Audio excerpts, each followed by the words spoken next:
Hey, hey, hey. So today I want to do something completely different. I want to talk about the F word. Yes, guys, an F word exists in recruitment. Fired. I was fired. I was dismissed. I was terminated. Okay, so every time you come across this word, and guys, if it's happened to you, I get it. It strikes fear into your heart because you think, you know what, I'm going for interviews now. How on earth do I circumvent this elephant in the room? And it is. There's a reason it's called an F word because you just don't want to go there, right? Um, Guys, what I want to say is I am seeing more and more people, good people, that have been dismissed lately. There is something that's happening in South Africa with our culture. Our company culture, our corporate culture is not right. Something's broken at the moment. So a lot of people are being dismissed for reasons that perhaps they wouldn't have been dismissed 4 years ago. It's becoming more common than you think. And because people don't talk about it, you don't know just how common it is. But I assure you, I've come into contact with several such people recently. Okay? It's out there, it's rife, it happens. My advice to you is analyze factually why you were dismissed. And guys, please, this message is not for someone who was dismissed for fraud. I am not advocating that you even enter the job market. Actually, I don't know, you need to find something else to do because you have proved yourself untrustworthy. I'm talking about people who got dismissed for culture fit or for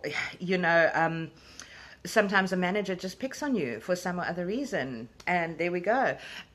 Sometimes there has to be a fall guy, and you were the fall guy. And this happens quite a lot in executive circles. Now, can you imagine a managing director? He's at the pinnacle of his career. He's got an illustrious list of achievements behind him. And all of a sudden, something in the company goes wrong, and the execs decide that the MD is the fall guy. And guess what? He's dismissed.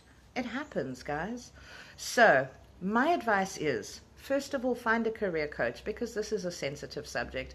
Find a career coach you can talk through and come to terms with your dismissal.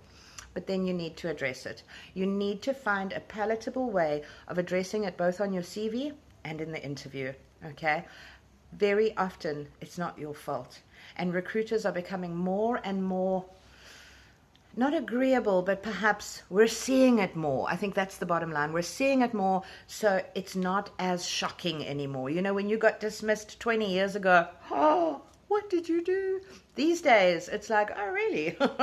Tell me more. What happened? I'm interested to know.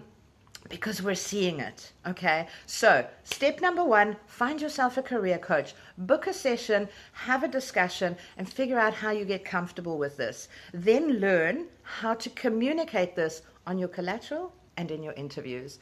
Because if you don't learn and if you don't address this, this is going to be a stumbling block for you. I've coached a few people through this process, and I'm proud to say that they are managing to communicate this a lot easier, and it's not stacking against them, okay? Very sensitive one, very tricky one, but it's far more rife than you would expect. My name's Chantel Buerta. I'm a recruitment strategist and coach. You can reach me on Facebook, LinkedIn, or YouTube.